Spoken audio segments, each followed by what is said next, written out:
With the Watcher situation getting more and more traction by the day, it is an interesting topic of discussion. And the question that has right now is whose bright idea was it for Watcher to shift their gears from YouTube to their own streaming platform, Watcher TV? Now, as I mentioned in my original video, Watcher Entertainment just ruined their own company, which again, thanks for the good amount of views and comments on that video. It felt good to really just get my thoughts out there and to have those in the comments appreciate the fact that I am a fan. I am a fan of these three guys, have been since their days on Buzzfeed. And I've been a supporter of Watcher Entertainment as a, consistent viewer of their content on YouTube. And I've even bought a couple pieces of merch. The thing I'm most proud of is the plushie of the professor, because Puppet History is my favorite Watcher show. But I just want to make it clear that I don't want to come across as like someone who's just bashing these guys and wishing them failure. That's not at all what I'm trying to do here. But I'm just trying to, get to the bottom of this as much as anybody else, because aside from their video, Goodbye YouTube, that's pretty much it. Like this just came out of left field. It just truly did. The subscribers on their channel are not happy. A lot of people have unsubscribed. I think by this point they've probably lost close to like 100,000 subscribers on YouTube, which in retrospect doesn't matter because of the fact that they're leaving YouTube, yet they still have like 2.8 million subscribers, at least the last time I checked. So they're still like right there at 3 million. But the big question is, will they get enough subscribers on their streaming platform to make up the difference of the money they're going to put into their new shows and new episodes? Because one of the selling points, if you will, of why they're leaving YouTube and what they hope to accomplish with the streaming platform is we're going to make higher budget, higher production value content that we can't really do here on YouTube, which their rationale, I don't understand it, because I don't know if it's a monetary issue where they're not getting enough money from YouTube and Patreon and whatnot, that they have to like close up shop on the platform that made them to go to their own streaming service, and fingers crossed they get enough support over there. It's really not adding up. But at the end of the day, when you look at the video, Goodbye YouTube, a lot of people in the comments and social media have been saying the same thing. This goes against what Shane Madej stands for, fight the good fight against the big company dogs and whatnot, steal from the rich, down with the hierarchy. But you could just look at the video, especially during the last few minutes when it was three guys just sitting on the couch explaining what Watcher TV is. Shane and Ryan, specifically Shane, they don't really give off the energy of people who are excited about the next move. What I love about Watcher, and like I said, I'm a fan. I don't love their new decision. I'm still not going to buy their subscription to their streaming service, because they don't have enough content for me to want to buy it. What I mean by that is, even though they have a huge back catalog now in the past 4 years of them doing Watcher, everything on there I can already watch on YouTube for free. And secondly, as I mentioned in my original video, Puppet History, Top 5 Beatdown, those are really the only shows I watch. I've tried to get into Ghost Files, I tried to get into Mystery Files, but to me, despite the higher production value and whatnot, they don't have the same it factor, like the same thing that drew me to the original BuzzFeed Unsolved series, which were true crime and supernatural. Those just had a specific charm to them that the other shows, their spiritual successors on Watcher, just don't have. I think it's because they just changed the format so much for my liking. But hey, I like what I like, but there isn't enough content that Watcher produces for me to get a subscription and be a monthly contributor to their platform. Because if there was enough content, I would just say screw it. I mean, they're giving 30% off right now to those who sign up before the May launch date. So I would just, okay, I'll do the 30% annual subscription right now, but there's no point in doing that. I said once Puppet History does their first full new season on that streaming platform, yeah, I'll get a monthly subscription. I'll watch it, and then I'll drop the subscription until the next season comes out. But the big question is, whose idea was it? Whose idea was it? Now, obviously, with Stephen Lim being the CEO, it seems like all fingers are pointed at him, because if you go to the video, it definitely seems like he's the one who's the most, excited about the prospect of the streaming platform, due to the fact that he recently brought back his two partners from the Buzzfeed series Worth It, because I think that, if I remember the order of operations, it was like one day Watcher announced that they're bringing these two fellows aboard. And I'm like, I didn't really watch Worth It that much on Buzzfeed, but I love seeing Buzzfeed people brought to Watcher. I'm like, oh snap, okay, they're going to take things to the next level, because my face lit up whenever I would watch Puppet History or Top 5 Beatdown, and I would see Shane and Ryan reunite with some of their Buzzfeed, co-workers from the past. I'm like, it just brought a smile to my face. So to see Steven get his two, partners from back in the day to come over to Watcher, I thought was cool, because I think Steven, a lot of his shows that he tried on Watcher really didn't hit. So they eventually got kind of phased out. And I think he just took more of a, behind the scenes kind of like, well, yeah, he's CEO. It makes sense. He's going to be behind the scenes doing a lot of the business stuff, where Shane and Ryan do a lot of this stuff in front of the camera. So it kind of matches up, because Shane and Ryan are, let's be real here, out of the three, those two are the ones who people want to see. So Steven doing his part behind the scenes makes sense, but to now have his two, ex co-workers from Buzzfeed come over to Watcher so he can like reinvent their show from Buzzfeed on Watcher. I'm like, all right, this is cool. The old gang's back together. Watcher's about to, step it up a bit. And then within 24 hours, we hear the announcement, we're going to our own streaming platform. And it's just like, wait, what? So one has to wonder, and like I said, I really don't want to trash on these guys. Is Steven the one to blame? Because a lot of people say Steven's the one, oh, he's the CEO, he did it. But I don't want to go that far, because him being CEO, it makes you wonder if he was the guy. But there's also the factor of there could be other outside forces we don't know about. And again, that's another reason I want to say I'm not trying to trash these guys, because I don't really believe this was something that everybody in their team agreed on doing. It feels like there are powers that be that, quote unquote, convinced them to make this their next move. Because I think for me, what hurts isn't really the fact that they're leaving YouTube for their streaming platform that you got to pay to watch.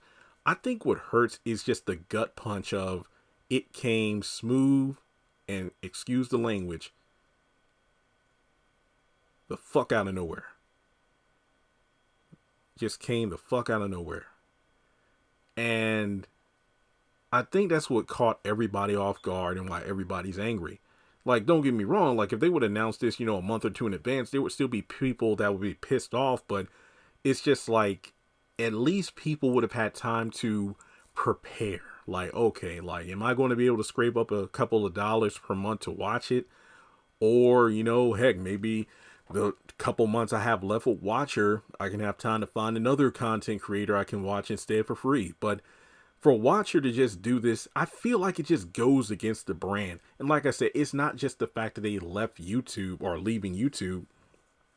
It's the fact that there was no preparation for it. I think they even had like this countdown of a big announcement coming out like a day or two in advance, but nothing they could have done could have prepared us for what they did in that goodbye video.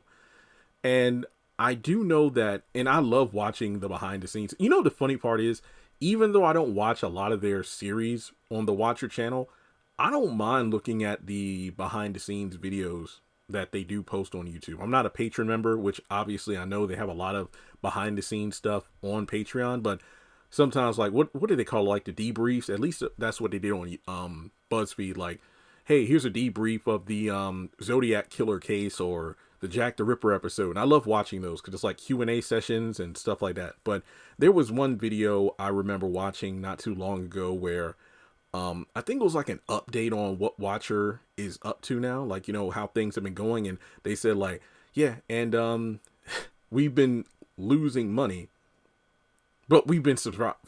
I think it was like in a joking fashion that they spend a lot of money, but at the same time, they're increasing their team, their channel's doing well, their business, their brand is thriving. And they brought on like a person, I forgot what the woman's name was, but her role was to kind of reel in the team because, you know, they have a bunch of ideas, but she brought structure to Watcher. I guess is the best way to put it. But with that being said, I think what Watcher really needs to do is to bring in somebody to, excuse the pun, watch the finances, because again, I just don't believe that these fellas had the strongest rationale for why they're leaving YouTube. Because like I said, I watched the goodbye video like 4 times already, but it just isn't adding up. It just isn't adding up as to why they're doing what they're doing. A lot of people say at the core, it's just greed. You know, they want more money. They're going to keep their Patreon for people to pay. They're going to get the subscription so people will pay. And then they'll occasionally post on YouTube like, hey, we have a new season of Ghost Files or Puppet History or this show or this new series. But if you want to watch the entire series outside of this one particular premiere episode, you got to pay for our streaming platform. It just isn't adding up. So was this Steven's idea? Was this some other business or something that told them to do this? But for everybody who's saying like, you know what, man, instead of doing this, they should have just tried to get a deal with Hulu or Netflix or, you know, some other platform. Honestly, I don't think these guys would just make this decision if they haven't exhausted all their other options. But in terms of a financial situation, because YouTube, you know, I'm a content creator too, so I know some of what's going on in terms of like as a content creator, but obviously Watcher's on a whole nother level than what I do. Even on my main channel, which almost has 300,000 subscribers, nowhere near what Watcher does. What, 300,000, 3 million, that's like what, a 10 times, yeah, like they have a channel that's 10 times bigger than my main channel. And when it comes to ad revenue, what, like AdSense, Google, YouTube, they take 50%. So despite the money they make, a lot of money when their videos do like $1 million plus per upload, I guess because they go to a streaming platform, that means they can reap the benefits of 100% ad revenue, if you will. But at the same time, the big concern is, well, will you guys get enough subscribers on your platform to, you know, make the difference of, hey, well, we're going to be doing bigger and better, higher production, higher budgeted content. But if you don't have enough subscribers, then that means you're going to be losing money, meaning that you're going to be worse off than you were staying here on YouTube. So it just makes you wonder who's to blame for this decision. Like, hey, if this works in their favor, you know, hey, more power to them. But it does suck that a major portion of your fan base either won't be able to afford, or even those with the money just will choose not to pay the $6 a month because Watcher, we love you, but you don't have enough, I don't even want to say enough quality content, because obviously you have quality content, but for whatever reason you feel like it isn't good enough. But you don't have the quantity of, say, a Netflix or Disney Plus or Hulu or whatever to warrant me dropping that service for yours. Because let's be honest here, look at Watcher TV. Most people probably have 3 or 4 streaming services coming out of their account each month, whether it be, again, Netflix, Hulu, Disney Plus, or YouTube Premium, for example, if you don't want to have ads on your YouTube videos you watch. Then on top of that, Paramount Plus, just to name a few off the top of my head.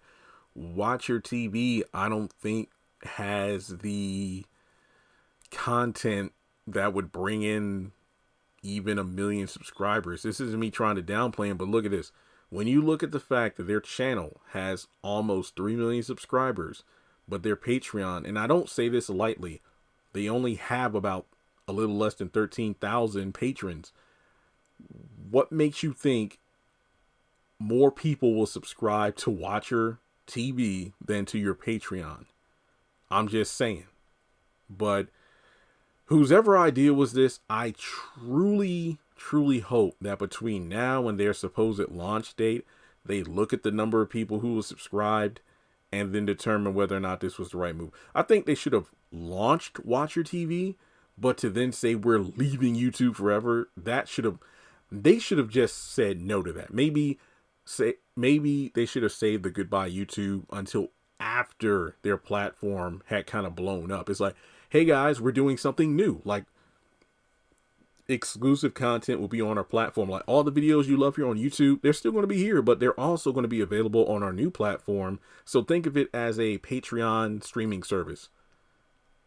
Watch your TV, because it just feels like you cut the ropes on the bridge, and now you're hanging on for dear life, and you're depending on the subscribers to make up the difference for the advertisers who you're turning your backs on YouTube. So I don't know. I'm sorry to ramble, but it hurts to be a fan and just see a decision like this. Is so mind-boggling. So with that being said, what do you think? Whose idea was this? Was it Steven's? Was it some other business, suit that made them make the choice? But to me, it just definitely doesn't seem like Shane and Ryan have the same enthusiasm, because this is the last thing I want to say, I promise. But I remember after I found out Watcher was a thing, I didn't know Watcher was a thing until I want to say several months after it had launched, because I knew that Shane and Ryan's Buzzfeed shows were coming to a close. But then, I found out, oh, Watcher, okay, this is pretty cool. What's this about?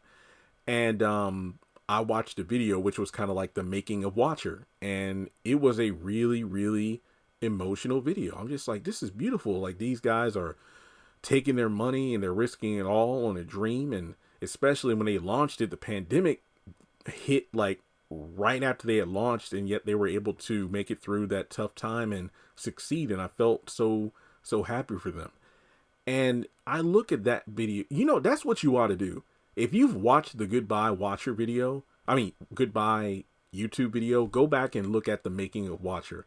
The nervous energy, the satisfaction, the happiness of what they were able to accomplish once they launched Watcher. Compare that to the Goodbye YouTube video. The energy is completely different. I honestly don't think Shane and Ryan wanted to be a part of this thing in terms of moving platforms, because I really wish I knew who thought this was a good idea. So with that being said, I'm sorry. I did not mean to ramble on like I did, but I just had to get these thoughts out, because engaging with the comments on my other video, I just felt like I had to do a part 2, because there's really so much to get off my chest about this. But we'll see how things unfold in the near future. Let me know your thoughts, and I'll catch you in the next video.